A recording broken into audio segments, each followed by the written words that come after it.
Hi everyone, it's Andrea from Admire PR, another session of Andrea Meets, and today I'm with Jane Carvell from Action Coach Bristol. Jane, do you want to introduce yourself and tell us what a coach is? Because I think a lot of people don't understand the term.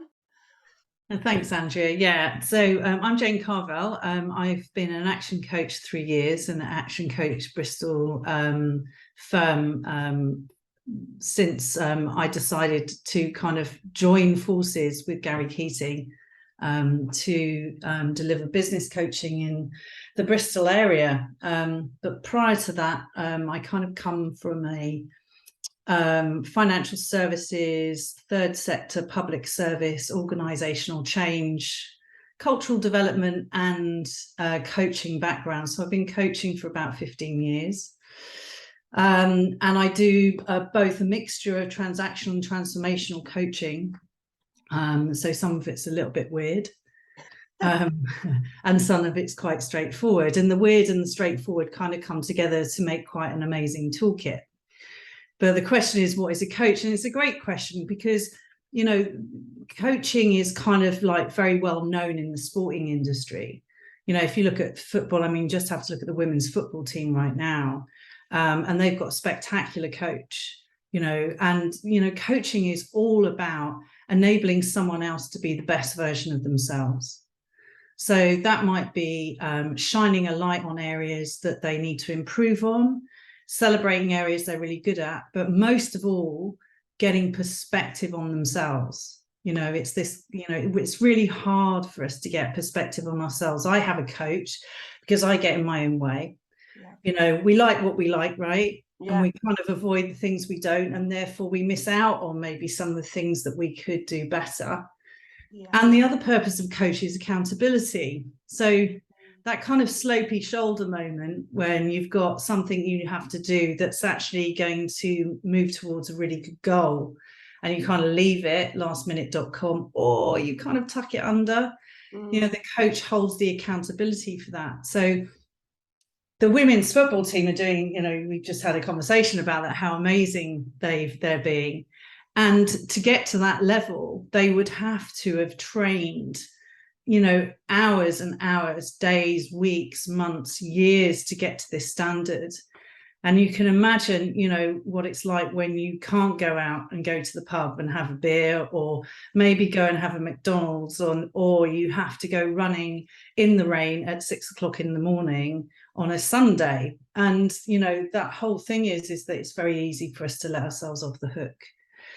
So, you know, a coach enables, my judgment is coaching enables people to get to where they deserve to be. I love that. Yeah. And it's a great analogy with sport because most people can understand that relationship between a coach and a sports person. Yeah, for me, like, we've worked together for 3 years now, and that accountability, you know the things that I'll happily sweep under the carpet. Yeah. Yeah, you shine a light on those, and those are the things that we have to work on. And yeah, and it's like that. It's, you know, it's having a consistency and working hard on those areas that you don't really want to do, right? And I think that, you know, in this, you know, our world at the moment, everything's very fast paced, and we kind of want instant satisfaction and gratification. So there's kind of that moment, it's like, I just want to have it all now, and not wanting to go through the hard work. Yeah, because it's painful. It is. Yeah. You know, having to constantly upskill and get better. You know, I remember, you know, I took up the guitar years ago, and I got to this plateau, and I never moved from it because I just got like, I just couldn't practice enough. And I know that probably if I'd had a coach, maybe, you know, someone who was encouraging me and setting me tasks and then holding accountability, I don't know, maybe I'd have been, you know, a much better guitar player. Yeah. Yeah, I see that. I see that with my kids. You know, the ones who've got hobbies where they've got a coach versus the hobbies where they don't. Those are the ones where they seem to excel. But we were talking earlier about how there's so much going on in the world right now, and there's, I mean, for my job, I need to read the news, and I do that through a filter because Mm, there's a lot, and if you took it all on, yeah. you could be really overwhelmed. So, what are you advising your clients at the moment if they're coming to you and they're feeling like there is a lot going on, and what are they going to do about it? Yeah, it's an interesting lab. I mean, we've been through probably the most amazing situation that a country's ever or a world's ever experienced ever since probably the Second World War. Mm, And COVID itself, kind of was a massive shock, and sent this ripple of the lack of control people had on decision making processes or what they usually do, and everything had to really change very quickly. mm, And then on the back of that, we've got a war going on, we've got interest rates rising, we've got inflation, we've got a massive shift in the government, there's a lot of confusion, and we had Brexit, so there's a huge landscape of stuff that no one, Joe Bloggs really didn't have any control and doesn't have any control on. And the challenge with that is we tend to, as human beings, focus on the things that we can't control. yeah. Yeah. Because they're out there, and it's like we have a need to like go, sort of like, and it kind of feeds that part of us, which is a fearful place. Because we're not in control of it, we don't know what we don't know, and what we know, we can't do anything with it. So, in the coaching, it's very much about looking at, yes, that's all going on. And what is it you can do? What are you in control of? Because we can only control our reaction responses to things. There's that kind of saying, we can't control people, places, or things. I can't make someone be or do anything different to what they want to be and do. But what I can do is change what I'm doing, which actually, ironically, has a ripple effect. So, if we get into a negative state when we're looking at all this stuff, what happens then is that it starts to impact us, and we stop doing the things that actually will make a difference to our own lives. And, if we look at, go back to the analogy of the sports person, I don't know if you watch Wimbledon, the tennis, because the tennis was, really spectacular. And you've got these, that they're individuals, they're not in a team. They're fighting on their own, and their potential for winning is a 10, always a 10. Yeah, they have the potential to go all the way to the Grand Slam. But however, if you watch like people coming through, is like the performance wasn't always a 10. It could have been a 5 or a 6 or a 7, sometimes a 2. And it's a question of like, okay, so what gets in the way if a potential is 10 and the performance is 5, let's say? Where does that 5 go? Yeah. And, when we're being impacted by things from a mental and emotional perspective, there's an interference that happens. And that could be interference externally from ourselves. So things that are going on around us that impact how we feel about what we're involved in, or an internal interference where we have this critical voice.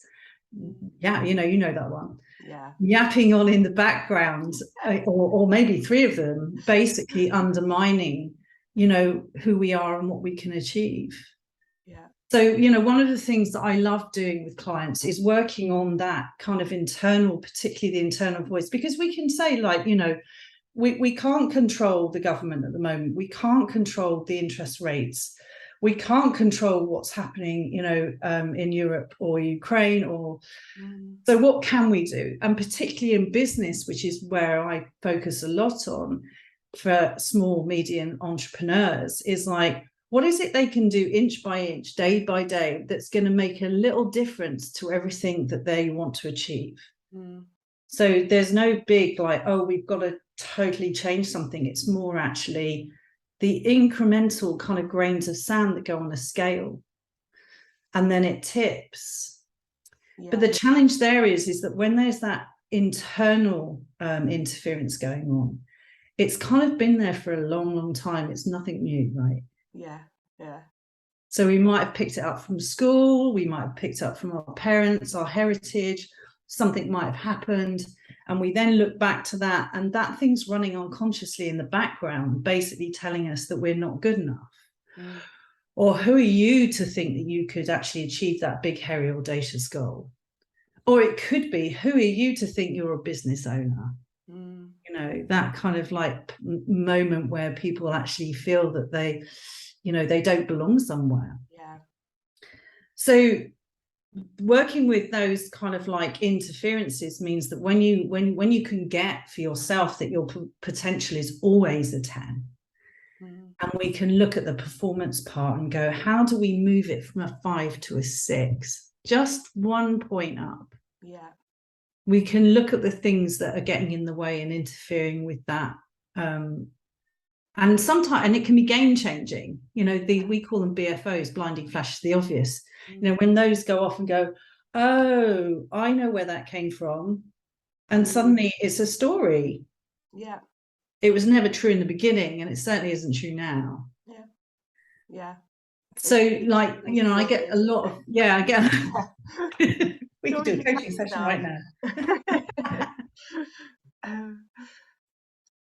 Yeah. Yeah, it's so interesting. I like that, you know, the incremental bit by moving, you know, moving up from a 5 to a 6, because I always fall into that trap, and I know this of wanting something like now, and then it looks like it's too far away, and then, you know, it's very easy then to get in your own way and think, oh, it's not possible right now. But actually all you need to do is just keep doing like a little step, and then what's the next little step, and keep doing that. And it's the same for the staff members as well, because I think a lot of people out there listening to this will have team members who are being impacted by everything that's going on. So I find myself like, you know, being then coaching them on the same things that I'm learning, because they'll, you know, I've had one staff member yesterday said, I can't concentrate today. And said, okay, you know, what's going on? How can we work on that? So I taught her about the Pomodoro technique, because she didn't know that. Brilliant. So yeah, and it's like, oh, that's really interesting. And because I thought, what do I do? Oh, I do this. You know, this is what I do. If I feel overwhelmed, I just, okay, just like, so I think, and I just want to say in that's a brilliant example of where, when we look at what we can do, the ripple effect it can have, because that ripple effect's now gone out. Yeah. Because you've taken on something to go, what can I do to change this or to improve? And then it's like, oh, well, there's someone else. It's like suddenly you've like, there's a reciprocity there. Yeah. Yeah. That's game changing. Yeah, it is. It's like you said at the beginning about being a coach and enabling other people, and it does feed, you know, it does feed out. It definitely does. And again, it's back to controlling those things that you can control, because it can feel some days there's so much.